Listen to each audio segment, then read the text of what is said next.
Assalamualaikum warahmatullahi wabarakatuh. Nama saya Nurul Hairunisa, NIM 1803011217 dari kelas Agronomi 2. Di sini saya akan menjelaskan mengenai pengelolaan lahan rawa.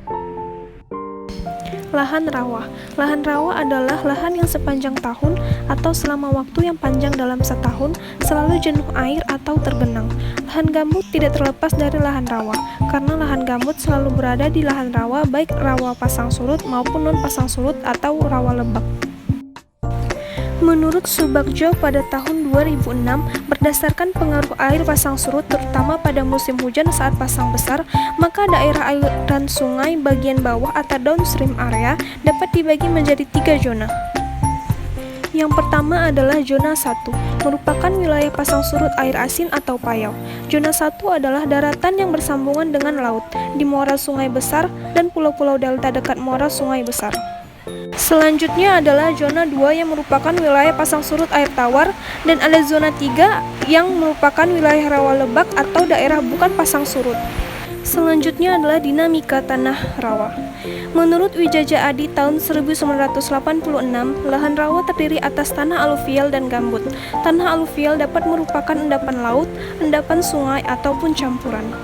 Menurut Subagjo 2006, selain tanah-tanah tersebut terdapat tanah-tanah peralihan yang tergantung kepada ketebalan dan kadar bahan organik lapisan atas. Tanah itu adalah tanah clay humik bila berkadar bahan organik tinggi tetapi belum mencapai persyaratan untuk disebut tanah gambut.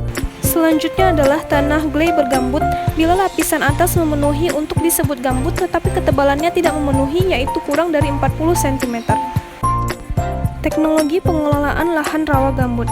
Menurut Surya Dikarta dan Abdurrahman pada tahun 1999, sejak proyek P4S tahun 70-an dan dilanjutkan dengan proyek penelitian Badan Litbang Pertanian SEM 1, SEM 2 dan kerjasama dengan Belanda tahun 80-an, dan proyek penelitian pengembangan lahan rawa terpadu telah menghasilkan banyak teknologi pengelolaan lahan rawa. Teknologi itu antara lain adalah teknologi pengolahan tanah dan air, atau tata air mikro dan penataan lahan, teknologi ameliorasi tanah dan pemupukan, penggunaan varietas yang adaptif, teknologi pengendalian hama dan penyakit, pengembangan alsintan, dan pemberdayaan kelembagaan petani. Selanjutnya ada teknologi pengelolaan tanah dan air. Yang pertama ada tata air makro. Tata air makro yang di bawah tanggung jawab Kementerian PU, mulai dari saluran primer, sekunder, dan tersier, sangat mempengaruhi kondisi tanah di lahan pertanian. Pembuatan saluran yang terlalu dalam dan lebar akan mempercepat proses drainase, dan pada musim kemarau air tanah cukup dalam sehingga menyebabkan tanah akan menjadi kering. Dalam pembuatan saluran harus memperhatikan kondisi fisiografi, topografi, dan hidrologi di kawasan pasang surut. Selanjutnya adalah tata air mikro dan penataan lahan. Pengelolaan air di tingkat saluran tersier sangat berpengaruh terhadap tata air mikro di lahan pertanian. Kesalahan dalam mengatur tata air di saluran tersier akan menyebabkan kegagalan panen karena air tidak sampai ke lahan. Sistem surjan. Sistem surjan adalah salah satu usaha penataan lahan untuk melaksanakan diversifikasi tanaman di lahan rawa. Sistem surjan mempunyai beberapa keuntungan, yaitu stabilitas produksi lebih mantap, terutama untuk tanaman padi di tabukan. Yang selanjutnya adalah intensitas tanaman lebih tinggi dan diversifikasi tanaman sekaligus dapat terlaksana. Selanjutnya adalah teknologi pengelolaan lahan. Yang pertama adalah pengolahan tanah. Pengolahan tanah untuk penyiapan lahan diperlukan untuk memperbaiki kondisi lahan agar menjadi seragam dan rata melalui penggemburan atau pelumpuran dan perataan tanah. Selain itu juga untuk mempercepat proses pencucian bahan beracun dan percampuran bahan ameliorasi dan pupuk dengan tanah. Yang kedua ada ameliorasi dan pemupukan. Pemberian bahan ameliorasi dan pemupukan memegang peranan penting dalam rangka meningkatkan kualitas dan produktivitas lahan pasang surut, mengingat kondisi lahannya yang masam dengan tingkat kesuburan tanah alami rendah.